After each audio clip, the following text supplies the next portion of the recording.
આક્ષેપ અમારો અસલમ સમા સામે હે, અસલમ હુસેન સમા. એને 2 દિવસથી એ લોકોને મેટર તો ઘણા ટાઈમથી હાલતી હતી, પણ 2 દિવસથી એ લોકોને એવા ઝઘડા થતા હતા. પોતે પરણેલો હતો, એક છોકરાનો બાપ હતો. એ કે હું અહીંયા જઈશ મારી ઘરવાળી પાસે. એની મમ્મી અને એની બેન ઘટી ફોન કરીને એમ કહેતી હતી કે તું અહીંયા આવ. એની ઘરવાળી અહીંયા હતી ને, કે તું એની પાસે અહીંયા આવ.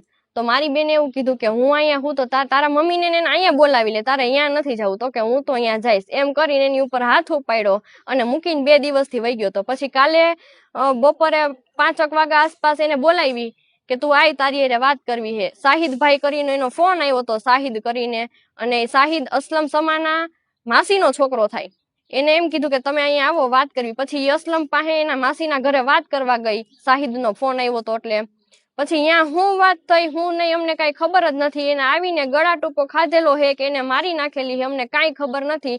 જો એ છોકરો કઈ વાક ગુનામાં ન હોય, એને આ કઈ કરેલ ન હોય, તો ઈ એમ કહે ને કે ક્યાં ગઈ નંદની, ક્યાં. ઈ ત્યારથી એનો ફોન બોન બધું બંધ આવે છે, કઈ ફોન એનો ચાલુ નથી. અમને એવું લાગે છે કે આને હત્યા થઈ હોય. આ જે તમે કહો કે અસલમ સમા, અસલમ સમા કોણ હતો અને કોને માર્યા, અને તે બેના લગ્ન થયા હતા કે શું હતું? ઈ લગ્ન નહોતા થયા, પોતે પરણિત હતો, એટલે લિવિંગ રિલેશન મૈત્રી કરાર કરેલા હતા. અને જૂના નંદની આનંદભાઈ બોસમિયા એને મૈત્રી કરાર કરેલા હતા. અને એ જુનાગઢ નો હતો, બુટલેગર હતો, માથા ભારે હતો, ગાંજાનો વેપારી હે, ઓનલાઈન ઓલો ગેમિંગ ના પૈસા ખાતામાં આવે ઈ કરે હે. અને હથિયારોના હમણાં જેની ઉપર કેસ થયા હે. એને હું કર્યું તમારી બેન એને કઈ ખબર જ નથી.